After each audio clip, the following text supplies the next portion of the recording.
Allah says, on the day of judgment, nothing will benefit him. مِلْءُ الْأَرْضِ ذَهَبًا وَلَوْ اِفْتَدَى بِهِ. Even if he offers the weight of the entire planet Earth in gold and tried to exchange that for his own salvation, gave that away, it wouldn't benefit him. So what is he so proud of? It doesn't make any sense. And يكون المراد, it can also mean that the meaning here is منه التعظيم أي مالا بلغ في الخبث والفساد أقصى النهايات. Also means that الذي, this dham of it illustrates that he went and tried to gather wealth, whether those means be filthy or corrupt. Now compare this to the Muslim mind. The Muslim mind is, you have an old man who's already got a foot in the grave and he's planting a seed in the ground for a tree to grow. And you ask him, you're not going to live long enough for this tree to grow. And he says, well, it will give somebody shade one day, sadaqah jariyah for me. This is the mind of the Muslim, right? That's what it's supposed to be. We think about how the future will be benefited. Not, live, eat, sleep, drink, and die. That's it. This is the reversal of thought. And that's really, when we read this stuff, we shouldn't just think about what's happening, a millennium and a half ago. These are realities of our time. These are serious problems of our time. And unfortunately, just because we're Muslim doesn't mean that we haven't been engrossed in the deepest depths of the black greed of capitalism. We ourselves have become really nasty capitalists ourselves. And we don't think about the greater good and serving society and building the kinds of institutions, right? We've become people of الَّذِي جَمَعَ مَالًا وَعَدَّدًا. May Allah protect us from it and get us out of this mess. So the first ayah is dedicated towards his attitude against others, and the second is his occupation for himself. What is he occupied with himself? Interestingly, know that what is expected of the human being is the exact opposite. You are supposed to be the best to others, and you're supposed to not keep wealth for yourself, but be giving. What is expected of you is the exact opposite of the behavior being described. So addada, to count and place, to count over and over again, to keep track of the count, and it can also be, like I said, associated with preparing for future need. That's a deep question to ask. When you ask, why do you want money, to a child, they say, I don't know. I might want something later. Right? But ask yourself the difficult question, why does humanity run after wealth? If the food is on the plate today, you stop worrying about today, you start worrying about tomorrow. In other words, akhlada doesn't just mean eternal life. It means that which will continue to sustain him endlessly. In other words, he's worried that if he doesn't have savings, he or she will cease to exist. People become suicidal when their stock account, it drops, right? Their investment accounts went to zero and they became suicidal because they associated surviving with savings. Not with food they have right now, but the food they were saving for tomorrow. This is part of the meaning of akhlada. He doesn't just think he'll live forever, but he thinks that his future needs, this is from ikhlad, from khulud, his future needs are taken care of because he or she has savings, because they have these savings. So this, and by the way, this is tied to the idea of building monuments. People, they want to be known for things, and one of the things people get known for is wealth. And at the end of people's lives, if they don't believe in an afterlife, they don't give it in sadaqah, they give in their own form of sadaqah. They'll donate to a charity or to a hospital, to a university, so a monument will be named after them, right? So this is the only thing of them that will live on. So they're making their wealth a means by means of which they can live on through these empty monuments, this rock and metal or whatever is used to make those monuments.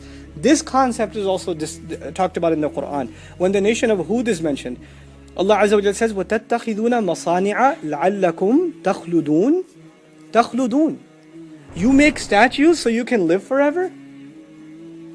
What does that have to do with living forever? No, their name, their legacy, their memory will live forever. Is this your reason for building these unnecessary monuments?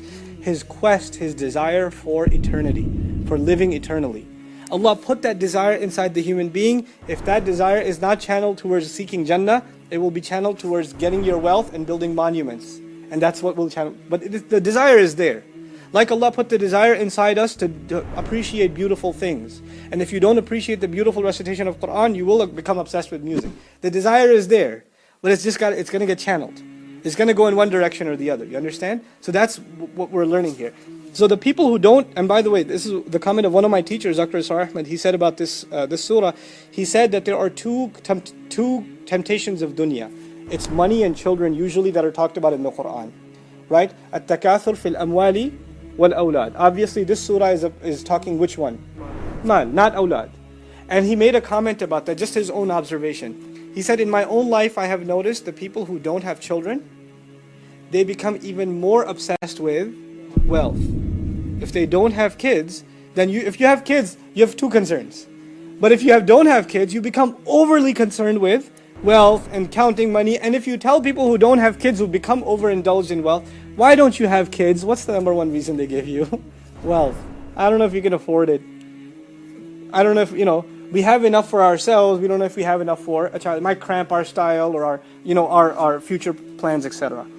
So now in tafsir of this, يَحْسَبُ أَنَّ مَالَهُ أَخْلَدَ طَوَّلَ الْمَالُ أَمْ لَهُ.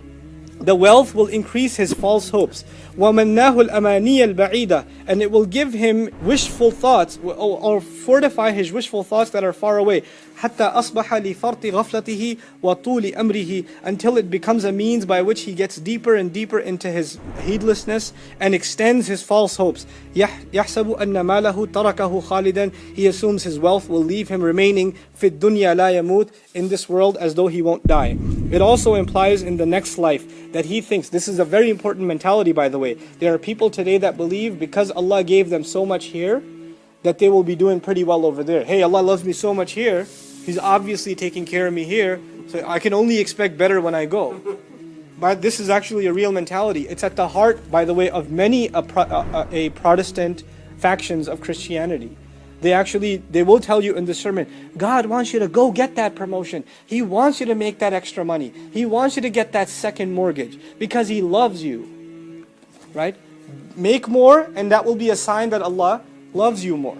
This is actually mentioned in the Quran in the story of the two gardeners in Surah Al-Kahf. The guy thinks he's got a better garden, so he figures, وَمَا أَظُنُّ سَاعَةَ قَائِمَةً. I don't think the hour is ever going to establish against me.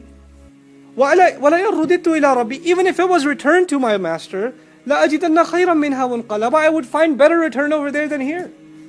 Allah has only given me dunya stuff here, He'll give me akhirah stuff there. You're poor here, I'll probably be poor over there too. That was his mentality. And by the way, this mentality, believe it or not, has seeped into the minds of many Muslims. They will think Allah loves me so much, we have a beautiful home, we have a great job, business is great. Clearly Allah loves us, He sees something in us He didn't see in other people. So why should we worry? Allah is really taking care of us.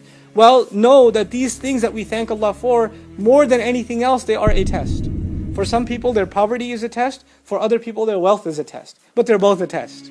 None of them it doesn't put you in a superior position to the other. So I'm not saying richer people are in a worse position and poorer people are in a better position. But understand both are being tested.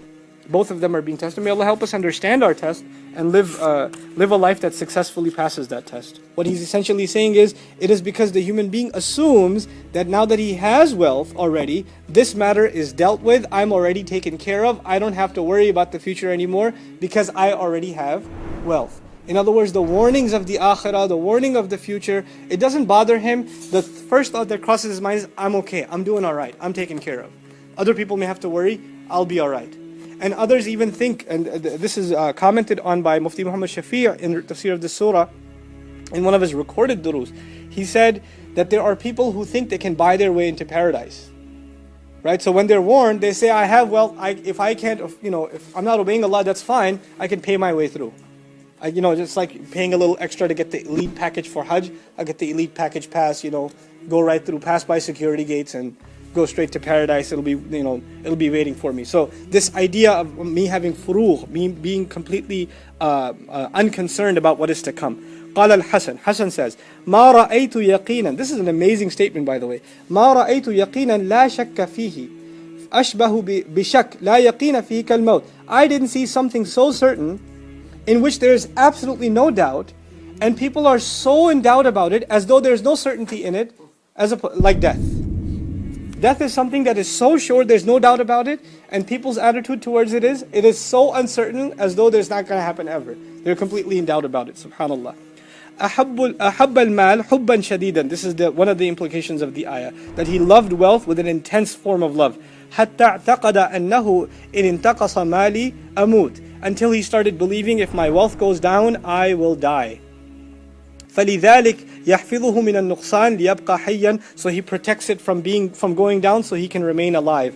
وَهَذَا غَيْرُ بَعِيدٍ مِنْ اعْتِقَادِ الْبَخِيلِ. And this is not very far from the way of thought and the conviction and the creed of the one who is miserly, or the poor, the greedy one. أن هذا تعريض بالعمل الصالح. And this is a contradiction to righteous action.